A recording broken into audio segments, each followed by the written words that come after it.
নমস্কার বন্ধুরা, মিতার রোজকার রান্নায় আপনাদেরকে স্বাগত। আজকে আমি গাজরের হালুয়ার রেসিপিটা এনেছি, কিভাবে আমি করছি আর কি কি লাগছে দেখাচ্ছি। এটা কাজু কিশমিশ রেখেছি, আর 4টে ছোট ছোট গাজরকে আমি এই গ্রেটারেতে গ্রেট করে দিচ্ছি, তারপর আমি দেখাচ্ছি। কড়াইটা গরম হয়ে গেছে, 1 চামচ খাবার ঘি এতে দিলাম।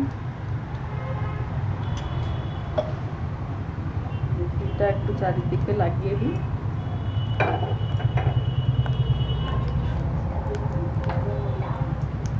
আর এই কাজু কিশমিশটাকেও ভেজে নিচ্ছি।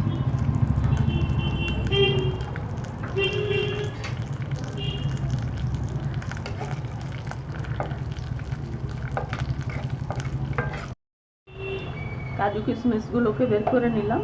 তেল ঘিটা তো এটা আছে, আর লাগবে না ঘি মনে হচ্ছে, এটা দিচ্ছি। এবারে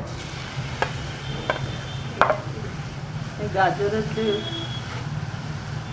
গ্রেট করে রেখেছিলাম, এই গাজরটাকে এতে দিলাম।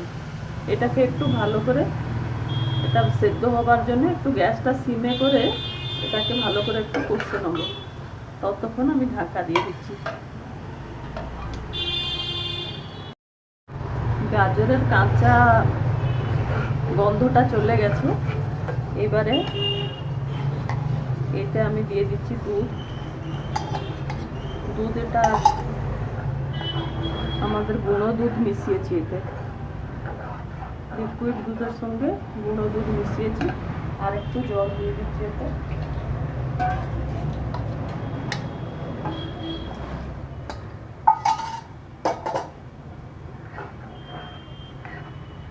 এবারে এই কাজু কিশমিশটাও দিয়ে দিলাম।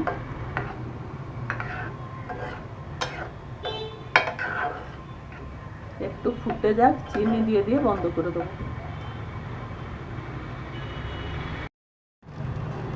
এবারে স্বাদ মতন আমি চিনি দিচ্ছি। আপনারা যতটা মিষ্টি খাবেন ততটাই চিনি দেবেন। আমি এতটাই চিনি দিলাম, এতে 1 চামচ মতো। এবার এটা ফুটে গেলে নামাবো, দেখাবো তখন।